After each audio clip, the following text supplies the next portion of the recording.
You're the most famous, well-kept secret of the iGaming industry. I think of the iGaming industry, it's like a bloody club. It's again another good example, like with Steak, getting away with.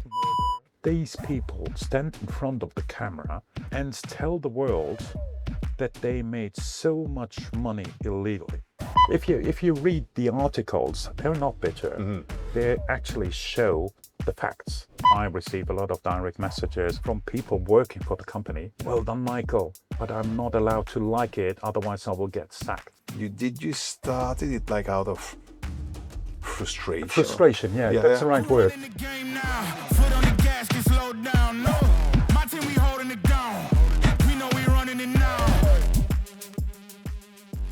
Michael, welcome. Oh my God, yeah. Yes. So we are in this very strange little pressurized submarine. Claustrophobic chamber. Yes. Yeah, okay. You can feel the pressure, you can feel the oxygen. Yeah, I feel a bit trapped. You are a little bit trapped, and usually you are the one trapping people, but today I trapped you. Okay, that's good. I remember actually when we met at the quarterdeck, I see you, you see me, and you tell me, "Oh, are you Alexander Tomic?" I'm like, "Yeah, I'm a big fan of yours." I'm like, "Okay, cool." And then you tell me, "You don't know who I am, right?" And I say, "No, I have no idea." I'm Michael Schmitt, and I remember I didn't think, I just said, "Oh,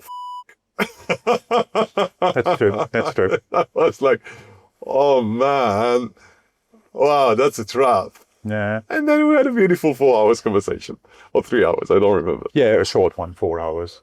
It was actually 4 hours. 4 hours. Yeah. First of all, thank you for accepting my invitation to come on the podcast. I know that welcome. When we first talked about it during Sigma Malta, you said no way.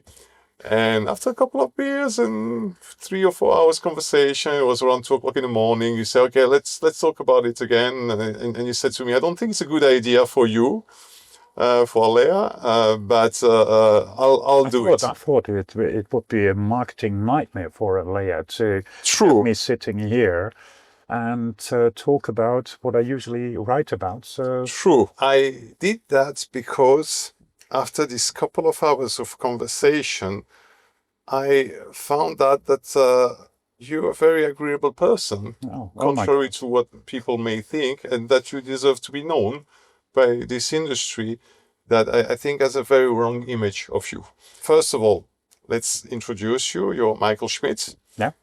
You're the owner of Malta Media. Correct. 2 other companies.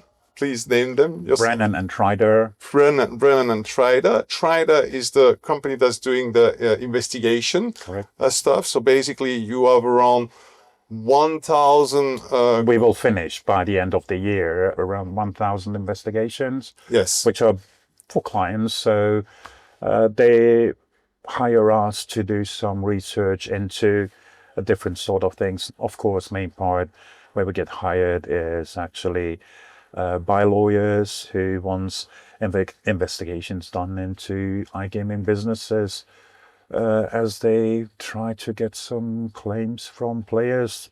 They hire us if we maybe are able to find some additional account numbers, could figure out where the money flow goes, who is actually the beneficial owner, or ultimately gets the money. You started in the iGaming industry 3.5 years ago.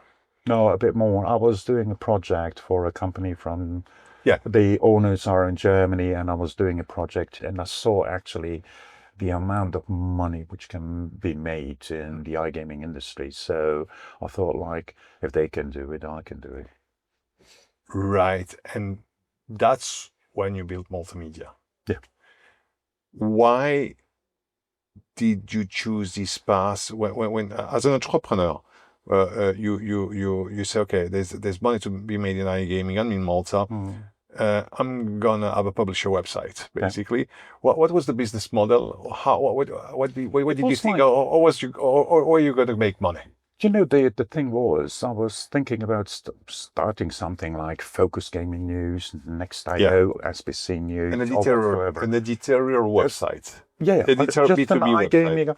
iGaming website, B2B news, Yeah. who is new CFO from XYZ company, did a couple of reviews and things like that. And Nothing harmful. yeah, nothing, everything normal.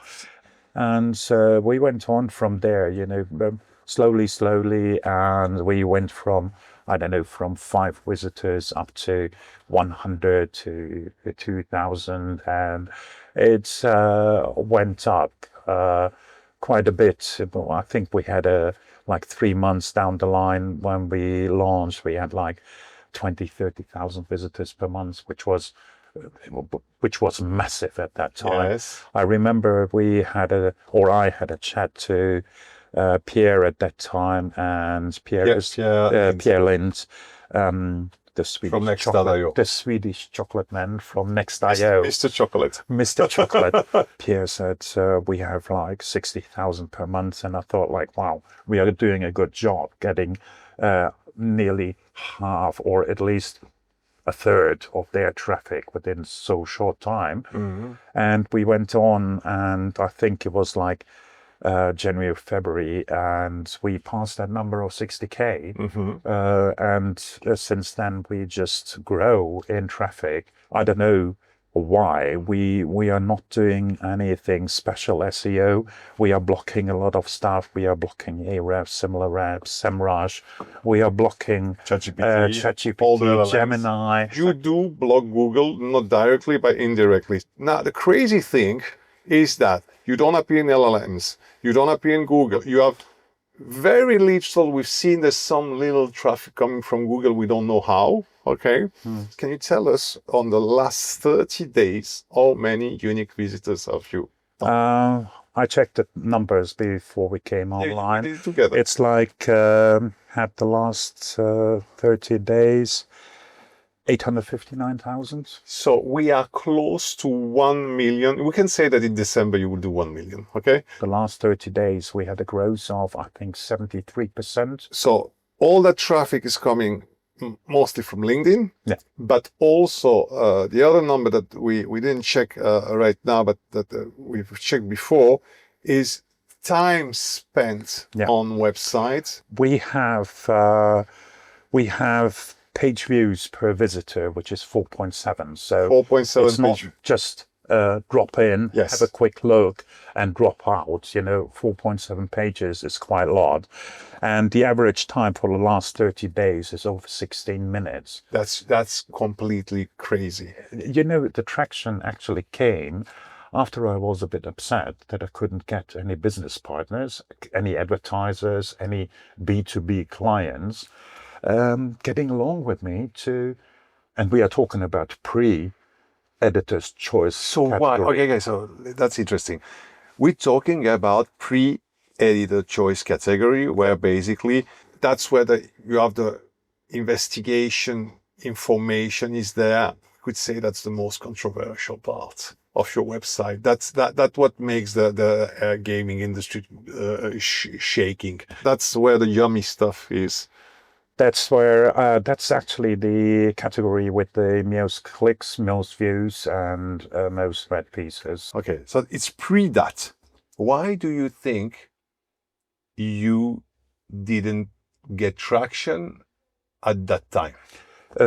Listen, if you see, the iGaming industry is a small amount of people. It's like a bloody club. It is. If you're not in there, you are just an outsider. Completely. Yeah. And you can't you can't be there after 3 years. Yeah, you can't. I'm here for 20 years. I think it took me 5 years to get into the affiliate club. And when I shifted to B2B, it was like entering a new industry. It took me again 5 years to know people and to be known. Yeah. I think it took like 7, 8, 9 months. And before I started the editor's choice thing, and go on. Sorry, you started it like out of frustration. Frustration, yeah, that's the right word. You basically couldn't get B2B advertiser. Exactly. Yeah. And out of frustration, you said, okay, I'm going to do the editor pick, Right. editor choice. Editor's choice. Yeah. Go on, unleash yourself. No, the thing was, if you try to get something up and running and you see it doesn't have any effect, we are talking about 18 months ago, we were on a level with traffic, I don't know, like 50, 60,000 per month. Mm-hmm. And I thought, like, shit, we still can't get any advertisers. Mm-hmm. Even the numbers are good. We created a media kit, send it off to the marketing departments, send our price list, employed 3 people to do some marketing. And then it's just out of frustration. You start, okay, you don't want to do business with me. You don't care about my view. You don't care about me. So I do not care about you. Right. And I don't know, I can't actually remember which one was the first article in the editor's choice, to be honest with you. And we saw after, I don't know, a month, 6 weeks maybe, we saw a massive increase in traffic. And I thought, like, oh, wow, that's interesting. There's something right we're doing. Yeah, and we were not actually really focusing on the editor's section. It was like maybe 1, 2 articles per week. Now we push out like, what, 2, 3, 4, sometimes even 5 articles per week. I think it I remember on top of the 20, 30 on articles that you have on top of that, yeah. per day. And in the end of the day, it went on, I think, for another, let me lie to you, 6, 7, 8 months like that. And the traffic was going higher and higher. And I think by the, I don't know, summer 24, we were like on 200,000 visitors. We had a lot of inquiries in November, December 2024. Lawyers coming to us, asking us, listen, could you do some investigation for us like you did in the article XYZ? And I thought, like, oh, there might be some business in there. I formed Trider, I think, end of 24. So Trider wasn't, so okay, Trider, which is the investigation company, which is your main business, came after. Yeah, after MaltaMedia. After MaltaMedia. I thought it was the opposite. It's interesting. No. I got the idea as MaltaMedia was publishing now in the editor section some bad stuff about companies in the industry. We had people contacting us. Right. Listen, That's can you help us out? And then I thought, listen, if I can't get the B2B guys out of the iGaming industry, why not work for the lawyers or for the players and go after the B2B people instead and get some money through our investigations, use that later on for articles as well or publishing, and it worked out quite well. You really couldn't imagine that you will be in the position where you are today. You just wanted basically to be a B2B media website. Exactly. That would sell advertisement to a B2B iGaming company. Didn't work out. Start the editor section. Created Trider, the investigation company, which became fed by the editor section, and which is also feeding the editor section because you're doing this investigation, so it goes both ways. And now you grew that business to a point that Trider is making most of your business. You said you're probably going to finish at 1,000 investigations at the end of the year. And of course, you get all the content for the articles of the editor section from the work you're doing there. First of all, congratulations. Okay, thank you. No, seriously, for that shift, for that success. What do we have lately, for example? We published a big piece about Tipico, about the sale which happened like 10 days ago, which was basically in every news outlet to do with iGaming, same text, same crap, same information. What we did, we had a closer look at Tipico itself, And we went a bit deeper, and I had a suspicion like a year ago, and I was in contact with Tipico, and I asked them, I said, what about your liabilities in Germany coming out of those uh, players who wants their money back, all the lawyers running after you? Do you have money on the side for that to pay for it? How is the situation for Tipico when you see the overall business? And we went a bit deeper than that. We went into last year's books for a couple of their companies, and we figured out that there was a move of from one subsidiary, Tipico Co, to the Tipico Group, which was 1.087 billion. Wow. That's big I would have been like to be the shareholder receiving that dividend, but we further saw that they sold off their IPs, they trademark for some 360 million. They moved their German GmbH for like 300 something million, and which left us with the suspicion that there might be just an empty shell left. Right. We are having against Tipico, we are having a court case inside a European court. I think there will be a decision maybe by mid next year.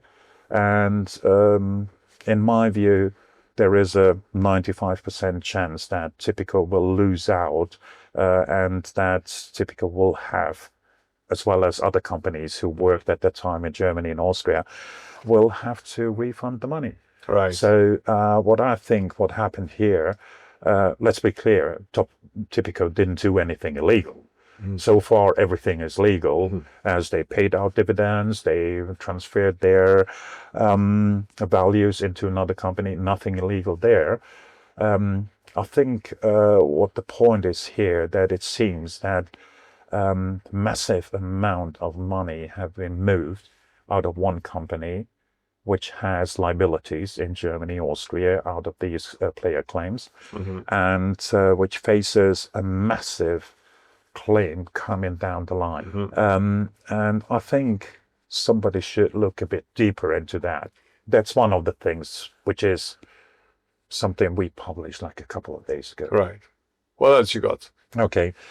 Favorite topic for next as well. I love next. It seems you do, yeah. Yeah. Favorite topic there is evolution and the Playtech ongoing evolution, black box. yeah, the ongoing Playtech evolution saga, Yeah. which comes now to around 88 or something like that. To be honest with you, I get absolutely bored with it. You know, I saw some reporting from Zach. I love the guy. He works who's Zach? Zach. He works for Nextio. Okay. Absolute great writer. Right. Usually, I enjoy reading his stuff. But when you have to write about beards and getting people drunk and whatsoever to get a marketing piece out for evolution, it's no longer journalism, and especially not investigative journalism. Okay. If you talk about beards, getting drunk, I think that's every after party when you go to one of those Sigmas or Next or SBCs or whatsoever. People wear with beards and they all get drunk. So there is nothing new there. Yeah. And that you, as a from the investigator point, that somebody from Black Cube didn't say, oh, by the way, I'm from Black Cube. Yeah. I work for Playtech. Yeah. And I'm trying to get some information for. That's clear than the night. You know, you will not tell him that you are doing a hidden business. Right. So you get him a bit to talk, and some people talk too much. And in the end of the day, who cares about the beards? Nobody's asking the real question. What's the real question behind this story? I read the Black Cube article, not the article, the report which they did in 2021, and I think it's a real good piece of reporting. Right. You can see pay-ins, you can see evolution on it. So we are talking about not just, as Tim Heath would say, the dark grey countries. You can see really countries which were prohibited at that time for gambling. We are talking about Syria and stuff like that. We are talking about really countries where you should not be available as a licensed company. If you look at this, I see Evolution all the time celebrating when they get to the next stage. Oh yeah, we uncovered now that Playtech is the company behind the report. We uncovered now that who cares? Nobody cares. Everybody knows that the business is 30 shades of gray, a little bit of white, and a lot of black. That's the state of part of our industry today, and I've talked personally about that a lot, like a couple of years ago, that our industry is going toward black. And there's one way to see it. Just look at the big brains that used to work for very regulated operations. 2016, 2017, when Stake came on the market, and when what I call the crypto kits came on the market, and when operations before they were doing 5, 10, 20 million GGR per month, and that was like, wow, my God, you're such a big casino. These guys came and they do 500 million, 500 million GGR per month with non-KYC crypto casinos. It completely changed the iGaming field, and people that were working for 20 years for William Mill or whatever start working for companies like let's say like Stake or crypto casinos, because the amount of money that they were getting was completely unparalleled, unseen before. And I think that from there, industry went gray black or dark black, and we saw it. I personally saw it by people that were very high level execs moving from wide operations to crypto non-KYC crypto operations. And we're still here today. If you mention Stake is one of my favorite teams. We have them all the time on the radar, as they do some really good stuff, especially in marketing and whatsoever. But if you see people like Craven Tehrani, they stand in front of the cameras. They were last year. They were in the Australia Forbes list, I think 30 under 30 or something like that, and they are bragging. They are bragging in an article how much money they earned, basically illegally, in the market. So could we say that what bothers you in a way, it's not what they do, because basically everybody's more or less doing something more or less grayish in this industry. It's the fact that they unapologetically brag about it. Yeah, it's the point. Listen, if you would stand in front of the camera and you would say, "Oh, by the way, yesterday I shot somebody. Yeah, I put him in my cellar, dug a hole, and he's there. Yeah. He's dead." Yeah. An hour later, you will have the police in your house. To get back to the Evo Playtech case, why do you think Playtech hired Black Cube to do that? I think Evolution is the market leader when it comes to live games and everything, and Playtech just wanted to cut them down a bit. Yeah. They actually placed a bounty with Black Cube for £500,000 if Evolution would lose one of their licenses. So if you look at Evolution, I looked into their share price. Since 2021, they come from over 1,700. So we are talking about a drop from 1,700 down to, I think today it's 640. It's a massive drop. Yeah. And this happened in like 4 years. Yeah. And we are talking about stuff, if you... But it's due to this report, huh? It's a direct consequence of this report. No, it's not. It's not just the report. The problem is, it's not just Black Cube or Playtech who are looking into Evolution. Right. Somebody else with a higher reach, write something about them, share price drops 5%. Right. We do as well. We look at evolution, and we actually will be publishing, like a bi-weekly, where Evolution is listing their games completely legally, which will be not good for them. We have around 12 or 13 illegal websites, and we are looking into nearly 20 countries where they were listed like 6 months ago. We checked again like 3 months ago. We checked again last month, and we will do this month as well. And we have a trend here in the last 6 months that they did not move from any of those websites at all. Why do you do that? Do you have any skin in the game to go against evolution? No, but I don't have anything personal against that. But Right. it's another good example, like with Stake, getting away with. And here we have a market leader in the live casino industry being present on so many illegal websites, even being themselves licensed in like Malta and how many countries. Do you think it's a complete theory? I have no sides here, but do you think that Playtech management considered that they were playing more? I didn't say completely, but more by the book than Evolution, and they thought an Evolution is getting away with it, and they got upset. That's what their CEO actually said, that they were actually trying to get the. Let me get this one thing straight: Evolution, Playtech, Pragmatic, Live, same shit. Okay. The same. Get a bag. You will never miss. You will always hit somebody who is in the wrong. Okay. And Playtech thought that Evolution was even doing worse than they were doing. Yeah.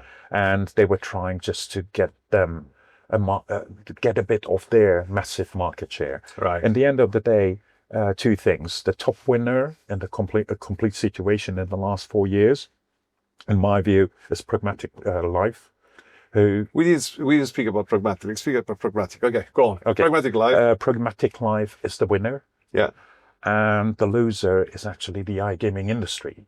Right. No, you don't drag something like this into public, and even I think the best way for Evolution to have handled it was in 2022, when the whole situation about their license in the US was cleared. Yeah. So they were in the clear. They should have just made a step back, relaxed, had a bit of sauna and a coffee and maybe a joint, and just relax and not go after the whole situation. There was enough damage done at that time. What situation are you talking about? Sorry. The situation going after who published the report. Right.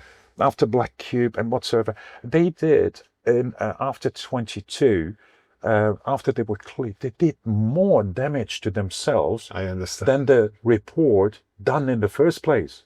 I can't believe what the CEO thinks when he is standing in front of the cameras like 4 weeks ago, and he is announcing his victory against Playtech.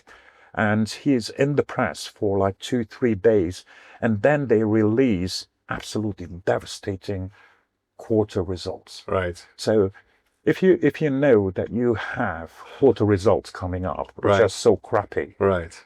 you just shut up. Yeah. You don't want low to be. profile. You want to keep yourself as low profile as possible. Right. But if you come into the limelight every day, and you have companies like Next pushing your story like on a daily basis, you're visible, and you do not want to be visible in that moment. You post the numbers, your share price goes down 7%. So basically, you're saying that there's like a communication crisis. They should just shut up. Let's put ourselves in the shoes of Evolution, and let's do an act of empathy there. Cognitive empathy, at least, if it's not emotional empathy. You're attacked by a competitor. You kind of know who it is, or you don't know who it is. you're not gonna let them continue going No, on no. and on and on. We are not. Wait. You need to We are find not. out. Yeah, Maybe wait. you need No. to counterattack. You see it wrong. We are talking about, I mean, billion-dollar businesses. Right. And then if you run a company like that, or if you have shareholders to report to, it is not a clever way to get along that you start fight in public. What would you have done, for example? If I would have been the CEO of Evolution, Yes. I would have gone back to business, done what they do best. They are the market leaders, so I would just have said, okay, that was a bad chapter, but we got away, we got cleared in the US, so let's do business and go back to business. That's what we do best. And that would be it for me. And what if the other guys they continue attacking you? You know, attack back, do something. Yeah, but not in public, sorry. That's the thing, what they all do wrong. You know, if you want to wash your dirty laundry, do it, but do not do it in public. Yeah. Evolution, if they would have wanted to come back on Playtech, why didn't they hire another Black Cube? Yeah. Did the same to them, so would have been fun for us to read. Yeah. So, but you're not dragging on. Both are losers now. You know, both have lost so much in shareholder value, and which is even more damaging is they have lost a lot of trust. Everybody is saying, okay, even bad publicity is publicity, and publicity is good. No, it's not. No, not if you work in a sensitive industry like not if you're gaming. listed. Yeah, and not if you're listed, especially if you're not listed. You know, Pragmatic can do shit. They can do whatever they want. They do not care. They are there. And in the end of the day, nobody gives a There was some rumors that were saying that Evolution was going to go unlisted. Yeah, I don't know. It's from a shareholder perspective, having money in a company which actually, I don't know if it's intentionally, makes first negative publicity and then comes out with bad quarter numbers. Yeah. Which will affect the share price to go down. Yeah. It's simple fact. And it seems to me that there is a deliberate action to drive down the share price. Maybe to take it off the market. You know, we have the owner, they have 14. Interesting theory. Yeah. We have the owner, the two guys, they have 14%. The main guy has 17. Yes. So we are talking 30+%. Then you have a couple of institutional holders. I think we're talking about 20-something%. But in the end of the day, what is happening at the moment, the share price of Evolution is absolutely destroyed by themselves. Then that would make sense. You know, if you have a company which is valued, let's say, $1 billion, and you want to take it off the market, maybe it makes sense to get it to 300 million. Wow, that would be a smart move. I don't know if it's heist. You know, if that happens, if you just look, wow, just look at the behavior of the CEO of Evolution. I sent him actually a friend's request on LinkedIn. He hasn't accepted it. I'm really sad now. No, unbelievable. But if you see the action which are taken in the last, let's say, since 2021, it seems to me that Evolution is deliberately destroyed. Otherwise, I could not figure out why they were doing stuff like that. It doesn't go into my head. Okay. What about Playtech? Do you have any prediction? I don't have any views about Playtech at all. They were not even on our radar before the whole situation. Before they got that they ordered the Black Cube report and stuff like that. We didn't even have them on our radar. As they're not really interesting. Interesting. Yeah. Can you remember the second person on the moon? Nobody no, can. no, So, who's Playtech? What about I don't know. Pragmatic? Anything to say about Pragmatic? I love their games. Yeah. The games are absolutely great. Yeah. You can see it everywhere. They're the best. They're the number one in every single Yeah. market. They're the number one. If you me. go somewhere on Stake, for example, you have the top 10 games. 7 of them are Pragmatic. Yeah. And Not the live, huh? not the live. Not No. the live. But the game. The live, you have Evolution there being the number one. Exactly. But in the end of the day, they get away with so much stuff, which Evolution has a problem with the share price. But Pragmatic, they absolutely don't care. So you got nothing to say about Pragmatic? I have a lot to say about them. I published a couple of things about Pragmatic. We contacted their, I think, legal department. Basically, nobody cares. I think we actually tracked in the last 6 months when we went after the data for Evolution. We are tracking Pragmatic and Hacksaw as well. So Pragmatic as the leader in slot machines. Why Hacksaw? A listed company. Sorry? Listed company. They got listed recently, 3 months ago. Yes, 15 times EBITDA, if I remember well. And I think they had an absolute great quarter report, which came out, I don't know, like 3 weeks ago. Yeah. My question is basically, where is their money coming from? We know that maybe I'm not sure if what I'm gonna say. On the list we have this. At the bottom we have the casinos. I told you about the 13 different casinos. Yeah. We have 20 countries on that spreadsheet. Yeah. And we have Evolution. We have Pragmatic. We have Hacksaw. Right. And there are a lot of ticks where they are in the different countries available. I don't know if that's a secret or a rumor. Maybe you know better than me, but is the Hacksaw owned in a way or in another by Stake? I don't know. Really? I don't know. I thought it was common knowledge that Hacksaw was launched by Stake. Do you know the thing? What is common knowledge in your spheres? It doesn't have to be common knowledge. What I hear, I could imagine that Stake would have a part in it. We didn't look into the financial situation. They got recently listed. We downloaded their documents for the listing. We haven't done anything with it so far. So you have no real opinion about Hacksaw, right? Not really. Okay. I won't be the Michael Schmitt here. I have some insight, but I won't share them. Okay. Hacksaw, you owe me one. You can use our whistleblower form. We do not track IP addresses. You don't have to give your name. Just send us documentation and we are fine. Yeah. You have a crazy network of whistleblowers. No, it's not a network. It's just something which builds up. I'm quite surprised that we get whistleblower messages directly through LinkedIn. I get messages from C-level people. C-levels. Wow. We are talking about really serious here. People who know. So that's just sorry, I need to interrupt you.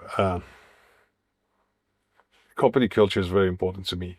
That shows these companies have people in their own organizations that literally hates the organization or the managers they are working for, and they are C-levels. So it means that they hate the top level management that much that they're going to come and go to you, which shows how against they are the company culture they work for. Yeah, and correct. that means so many things that I think I can't fathom myself at right now. You're running complete different business. I'm here today in Barcelona, and I said earlier on to, what was her name? Elizabeth. I said, where do I send my CV? I want to work here.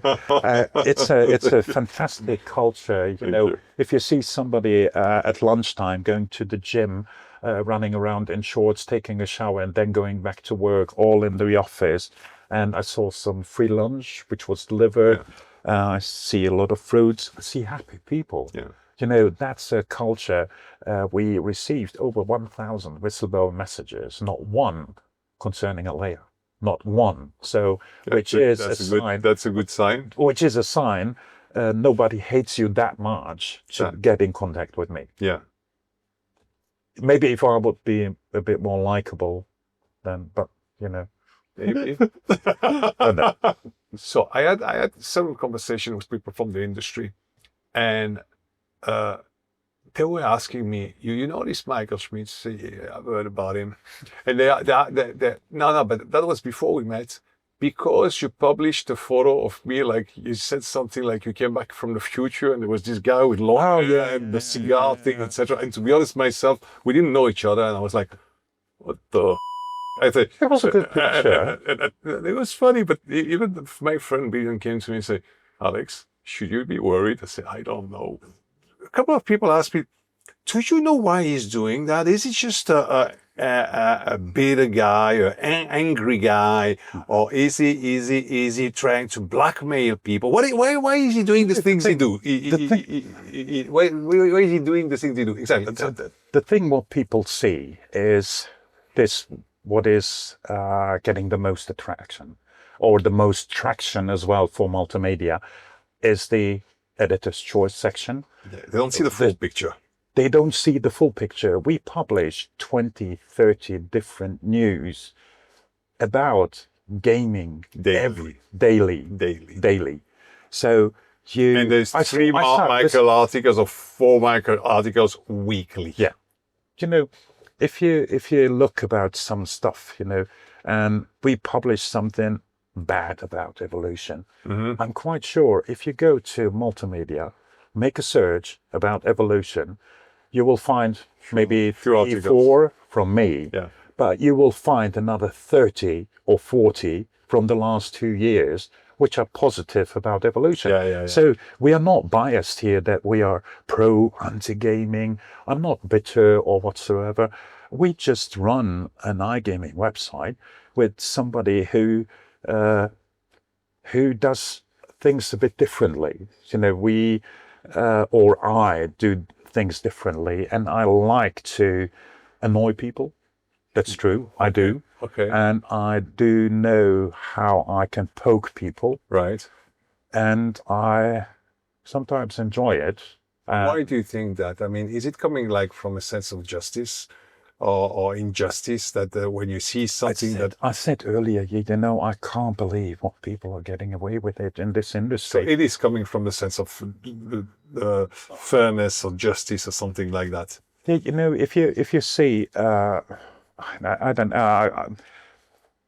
There was easy example. There was this next WhatsApp group, and it's months and months ago.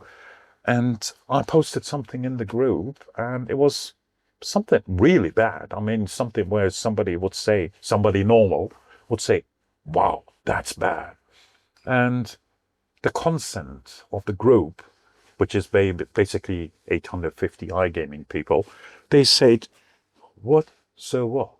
Everybody knows that. Everybody's doing that. Yeah. So why are you surprised, Michael? And I'm like, what? I think it was something about steak or something. That was at the time. I really actually upset about the audacity that these people stand in front of the camera, Craven Tehrani, and tell the world that they made so much money illegally. In the gaming industry or gambling industry, it is a normal thing that you do stuff illegally. Being in your position, we talked about that. You're the boogeyman. Okay? Oh my God! You're the boogeyman. You're the guy that everybody hates and fears. Also, you put yourself into that situation, and we had a conversation when we met in Sigma, and you said the gambling industry made their own devil, their own villain. And I asked you why, and he said, well, I came even to LA, and you took our example. He said 3 years ago, and you said, I'm sure you're not even aware of that, for you to advertise on our website, and I got no answers, and you advertise, you took Next again as an example, you advertise on Next, probably, I said probably, and you never advertise on Malta Media, and I would say to you, who would want to advertise on Malta Media because of the things you write, you know? Yeah, you actually do. And You know. and that's the funny story. And actually, we do. Yeah. We do.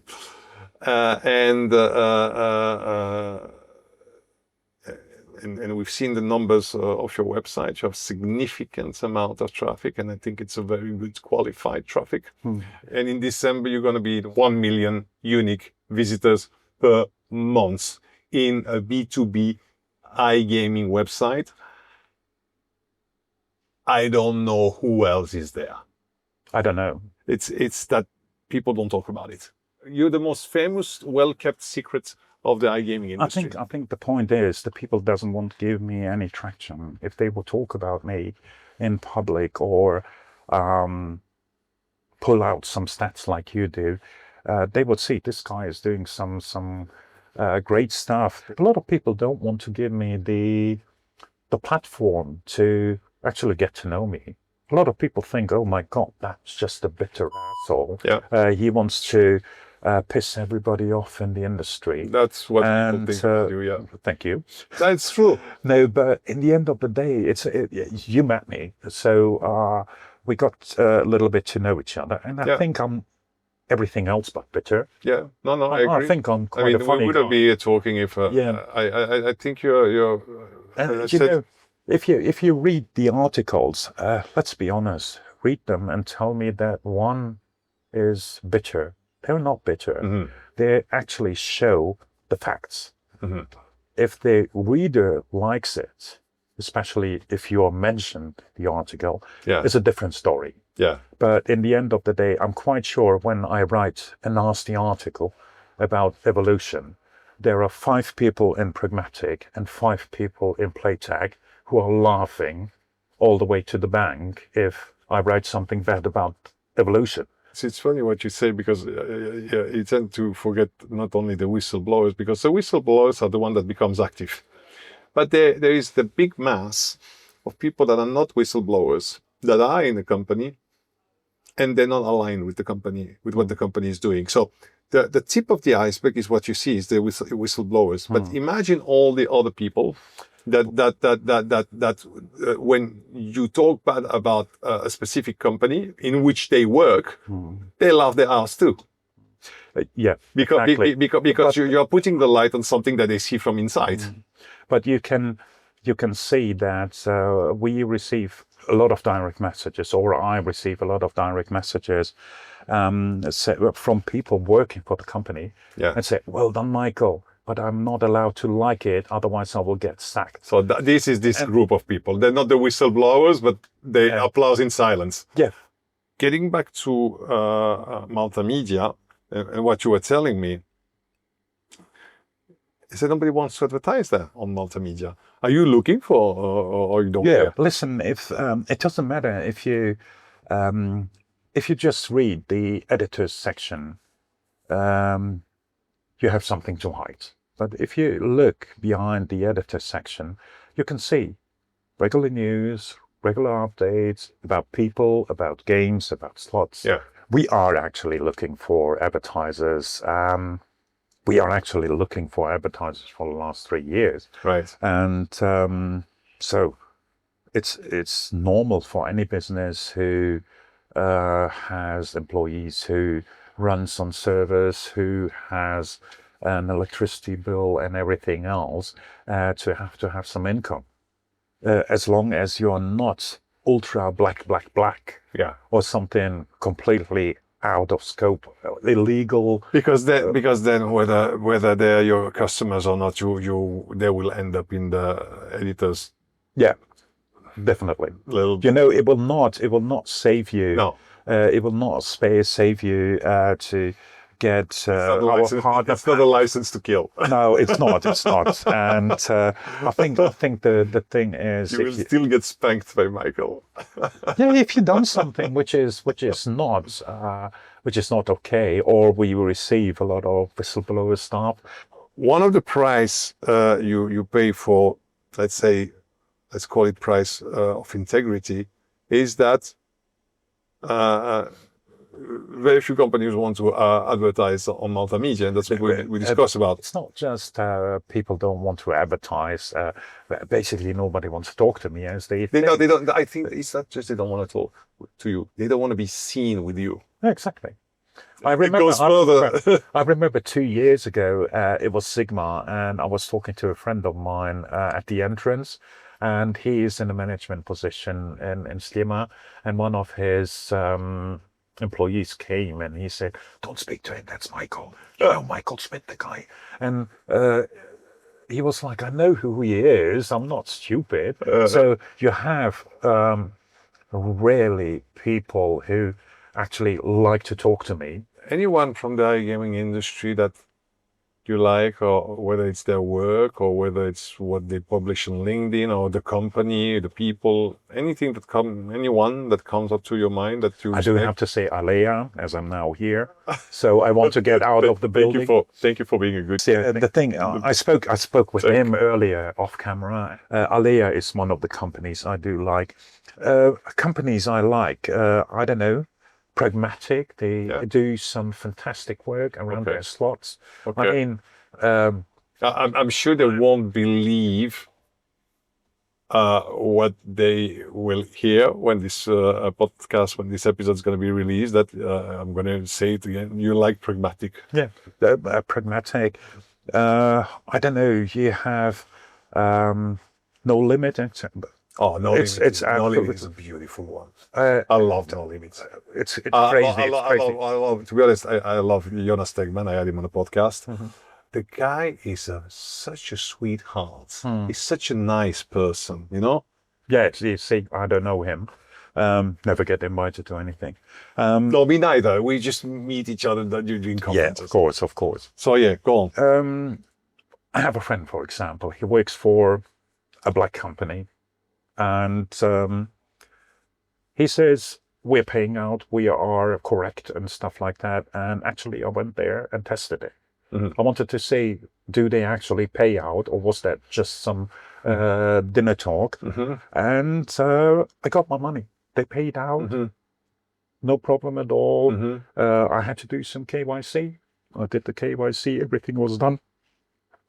So I like people who are honest. Mm-hmm. If you have a winner, I don't know, somebody wins on your website 20,000 euros, and you are trying not to pay him out, this is something I cannot understand. Yeah. The industry or the companies, they are making so much money. We know they do. Yeah. Your bank account is the proof of it. Yeah. But in the end of the day, why not be so fair and not try to get 8 different layers of KYC, people holding a sign up, making a handstand. We call it the monkey dance. Yeah, it's something like that. People want, this guy won, or this person won, or this woman won. So pay out the money and let it be. Yeah, that's the basic of running an operation. Pay your players, pay your affiliates. If people are not getting paid, they blow the whistle. They contact Michael looks into it, and then you have the pleasure to be in one of the articles. It's not about KYC. The people, 90% or 95% of the people don't have a problem doing KYC. Why trying to batter people up? This person won 400 euros, so pay it. Yeah, basically, operators don't ask any documentation when you make a deposit. Yeah. But at the moment of making a withdrawal, even before you reach the 2,000, which is deposit plus withdrawal reaching 2,000, that's what triggers a KYC normally. So before reaching that amount, they are already using the KYC As an excuse, to slow down or the payments, and hoping that the player is gonna just spend his winnings back. Anyone else you like in the gaming industry? Glenn Batista, I think. Yeah. Glenn, yeah. He's everywhere. You can see every morning at 9 o'clock that he posts something on LinkedIn. I remember one day he didn't post until 9:05, and I sent him a message if he's okay. So, which is, this guy is like, he's a machine. He's always busy, gets a lot of likes, not like me. And I like reading his stuff. His polls are quite funny. Okay. He's a bit different. You said who I like or dislike? Like. I like. I mean, I said earlier, I'm trying to make people understand that you're also a nice person. Yeah, that you don't only hate people. If I say something good about a person, somebody will think, "Oh my God, this guy is now in cahoot with Michael, doing some stuff behind our back. Right. Who knows what he told him? Why is Michael nice to him?" You understand? So that's if I'm nasty to you, nobody will ask why I am nasty to you. You can't even say who you like because you're afraid that the fact that they be associated with you will hurt them. Yeah, exactly. That's sad. It is actually. It is sad. If you think about it, if you can't say that, I don't know, you like the person X, Y, Z for what she's doing in that and that sort of thing, and then the people will think, what is happening here? Why? Yeah. Why is he saying that? Why is he nice? Yeah. He's never nice to anybody. Yeah. So he must have an agenda. Be a reason. There is something behind it, and I don't want to get anybody into that sort of situation. Yeah. It sounds weird, but it sounds sad and true. Yeah. You've definitely not chosen the easiest path in the iGaming microcosm, in my iGaming ecosystem. You're definitely not the most liked person. Is there any particular? I mean, you want to do business. You told me I want to do business. You're not against business. You're not against making money. I'm pro business. So, I was all my life. I'm self-employed for the last 30 years, and except for some projects I did as a project lead or something like that, I'm self-employed. So you self-employed person has to pay their bills. So it makes things clear. You have nothing against people that are making money.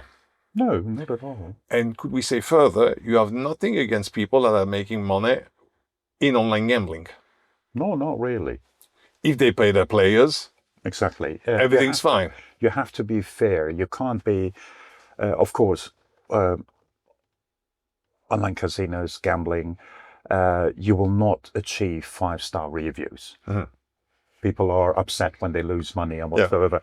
But if you see a pattern in behavior, and you have thousands of reviews or open cases on Ask Gambler, Casino Gurus, where people are running after their won money. I don't want to do business with you. If you do everything correct, I don't have a problem dealing with anybody. I think what a lot of people don't understand here, and in the last 10 months, we actually signed a couple of consultant agreements through Trider, and there are some bigger names in those contracts where we actually help them with public relation, crisis management. So we are now helping them to save them from people like me. Sounds a bit bizarre. It's beautiful. But I love that quote. No, really. We're trying to help them. We have in-depth in, I don't know, we follow Bill 55, we follow European stuff, we follow German legislation. We follow that sort of stuff. And then you have companies which are maybe directly, indirectly involved with that. And then you sit down with your counterpart from the other company and you talk about my beliefs or what we think might happen and give them a view of the other side of the fence. So we tell them, listen, you have this and this situation, this might not go well, and you might be, possibly that something happened to you. You have to think about how can I handle it so that my reputation is not ruined completely. Evolution should work with you. I said to them, or I said to you now, or to them now over the podcast, if they want to come back against Playtech, don't hire the guys from Israel. Don't hire Black Cube. Come to me, and we will do 150 pages long thing about Playtech, where they have their missteps. I like that little side look you had. Yeah, but it's all. I mentioned earlier. Maybe Evolution should have done the same. They should have just hired a company like Black Cube, and do the same to them as they were done to. So just get the rubbish out. I don't know. I know a little bit. We've talked a long time. We talk about the numbers, and I think you have great business. Would you have done things differently? What if you would have worked out and you would have sold media? People would have bought your media. I don't think it would have been a good thing for you. I think you would have made less money than you're making now, and you. If we would go back to mid 2024 or beginning 2024, before we started editor section, and we would have got some clients like, I don't know, the Badalion brothers, big spenders in the market. You talk about bad contracts for people who don't know. Soft control, bad construct, VBEDs, this Fast-X. they're all the whole the ecosystem, all the group. And if we, at that time, I don't know, started with them, having them as customer, building up with, I don't know, some other companies. I just named like 10 now, I don't know, Casimo, SoftSwiss, whatever, Alea at that time. I think it would never have come to something like the editor section. But do you regret that? Or are you happy with the outcome?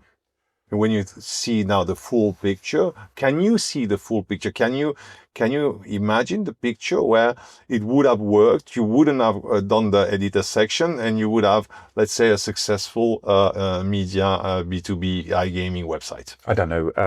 I don't know numbers from other companies. Okay, Next is doing the retreats as well, the expos and everything else. So we can't compare them to us. EGR, but they're also doing some events. Focus Gaming News. Gaming News, yes. That's a good for example. And I don't know how much. I think it's Fernando. I always forget his family name. Yeah, Fernando. Something with an S.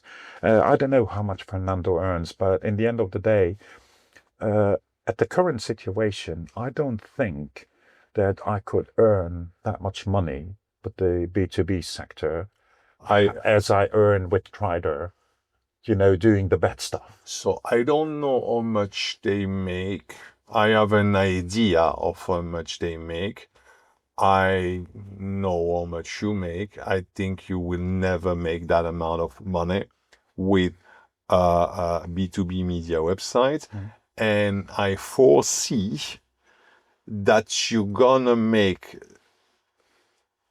as much money as the other iGaming media B2B websites are doing in 6 to 12 months, plus what you do with Trider. What I think is that you're becoming mainstream now, and people are gonna come and advertise on your website, and you may have at the edge of the fact that they may want to advertise with you just in order to be good friend with you and not end up in the editor section. But we said before that it's not a license to kill. However, they may want to be in your good papers, let's say. I believe that your media income is going to continue growing. Now, and something you've said to me, and let's not talk about the specific case, is that one can damage the other.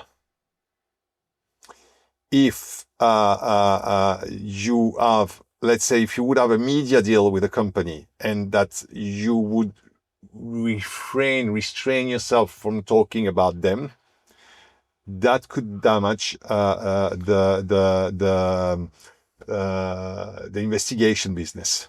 You do not want to annoy your customer, but we will still do investigative work. Yes. And if there is something which is worth ending up in the editor section, they will end up in there, no matter if they advertise on. So there's a fine line, let's say, between we will not go after you, but if something comes out, we will talk about it. So in terms of business, I think you've done the right choice. That's for sure. And you did the right shift. But you're in a position, let's say, where people fear you or dislike you. Is it okay for you? Oh, it's okay. It's okay. You don't care. You can't be liked by everybody.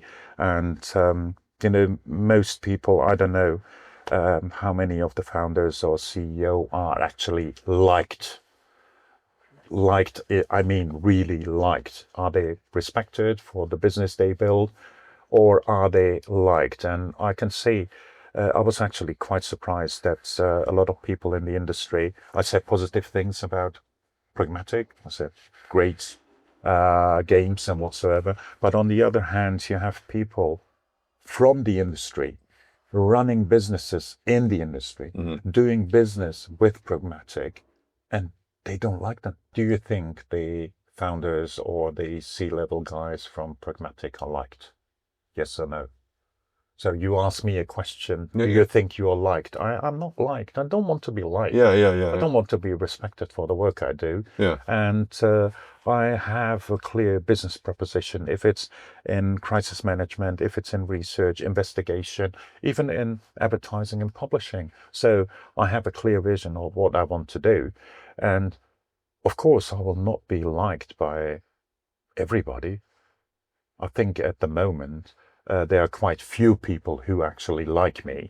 Those are the people who took the time to know me, you. Yeah. And Iman, for example, as well. Yeah. And I think it's like you can't just judge somebody by one perspective. If somebody says, "Oh, I don't like Schmitt," and you tell me his name, and I say, "I don't know him."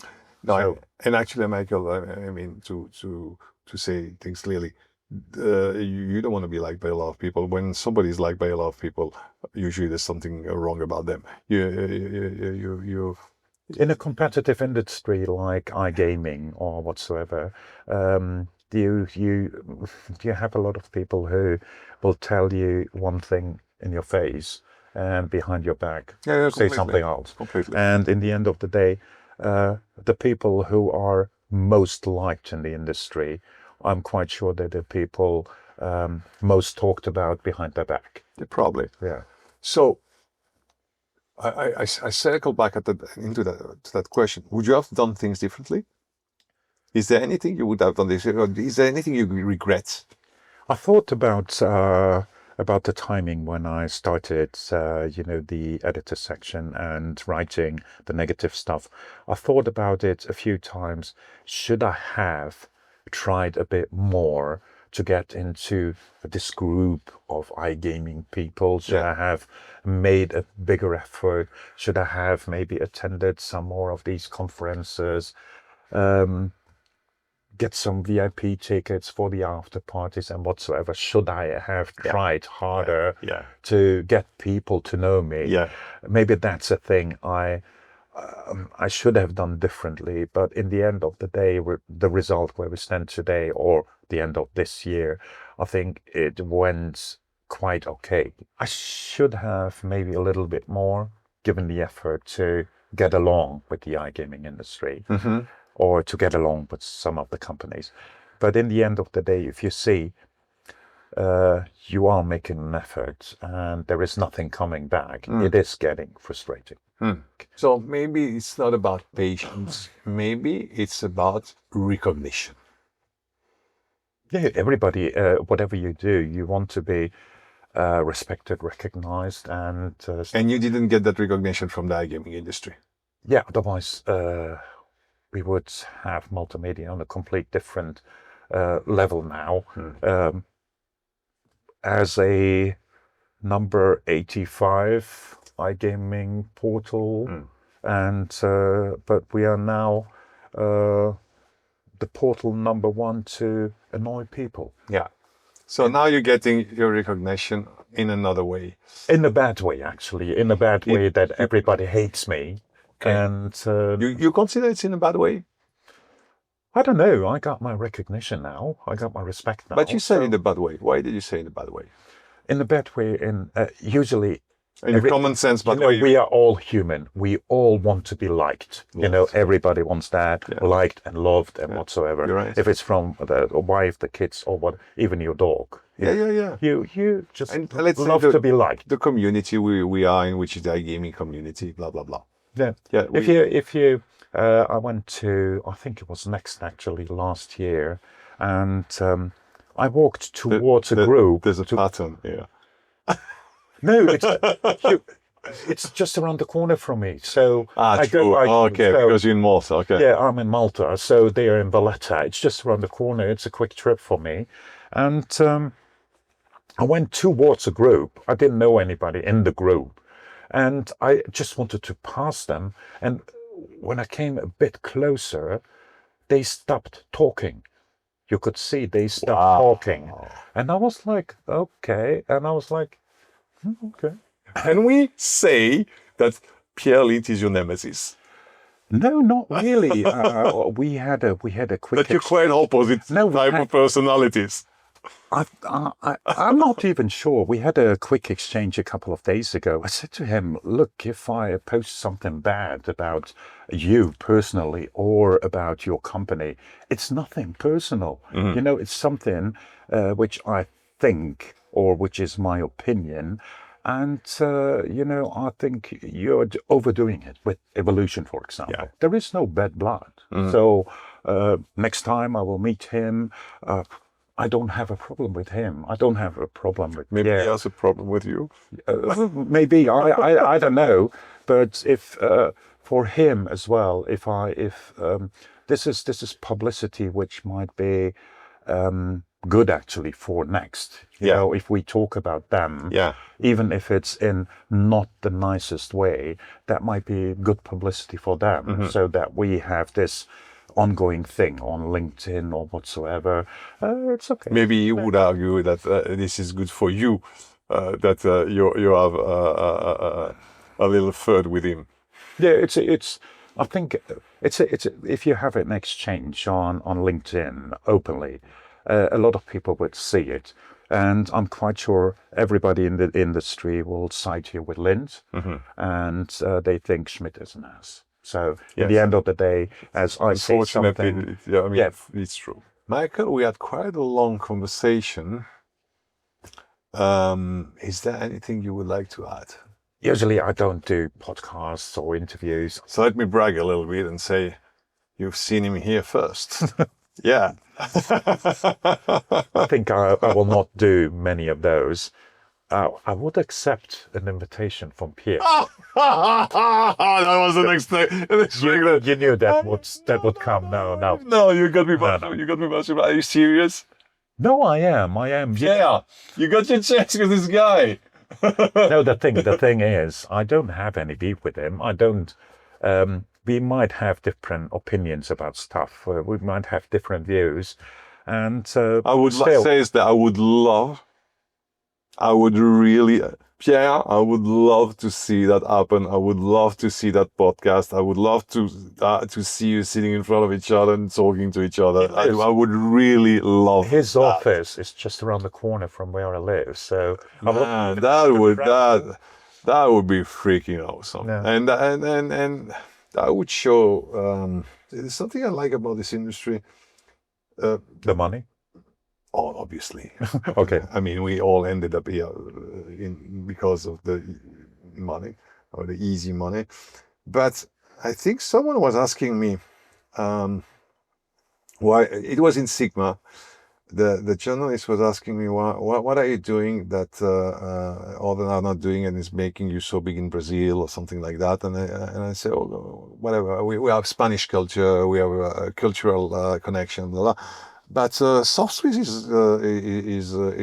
is doing good in Brazil. I have nothing but respect for SoftSwiss, the great company. And I was telling that, so we're competitors, we are customers, and we are suppliers to them. And I like this. And the other day I was sitting, it was in Rome. I was talking with the CMO from SoftSwiss. She's, I like her. Valentina, I think, and also there's another lady, another girl that worked with us, Vera, that I really like very much. I mean, there are very good people working there. And I was sitting with her. We were talking about the branding, and we were talking about the founder branding, which I do a lot, which Ivan started back in time, Ivan Montic, putting himself in front. And then Ivan came. And he sat down and we had a conversation for 1 hour, you know? You're a likable person, so... Thank you.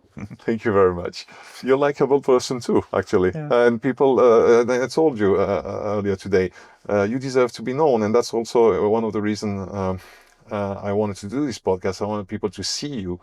I want people to get to know you, to understand who you are, and next time they see you, that's just like you said, to shut down or run away or whatever, to come and talk to you. First as people, and second as company, to come and work with you, because there's no reason why they wouldn't do business with you. So I like the iGaming industry for that. We can be rivals or competitors, and we can sit down and talk together. I think SoftSwiss is a great company. I'm actually fascinated how they get the PR right for Rubens Barrichello. Yeah. The campaigns or the press releases or the articles they publish for and with him. Yeah. They are just great marketing work, Yeah. and they are really, really good. So you see, I can see something nice about other companies as well. That's what I was asking you previously, and I was asking you, is there any company you see that you like or people? Listen, SoftSwiss will not have a problem if I say something nice about their marketing campaign, as they are too big to care. So it was, for me, a very insightful and very, very cool conversation. Yeah, Thank it you. was a pleasure. Probably it's the only episode where we will have some thumbs down. Okay. That's for sure. But I can live with it. I'm quite sure you can live with it as well. I can live with it. And I'm not sure if married, your CMO can live with it. Yeah, okay. she's going to edit a lot, I think, and I need to be careful about what she's going to edit, because I want a lot of things out. I mean, I want to have this authentic conversation that we had live and not being cut out. Thank you, Michael, for coming. Really, thank you very, very much.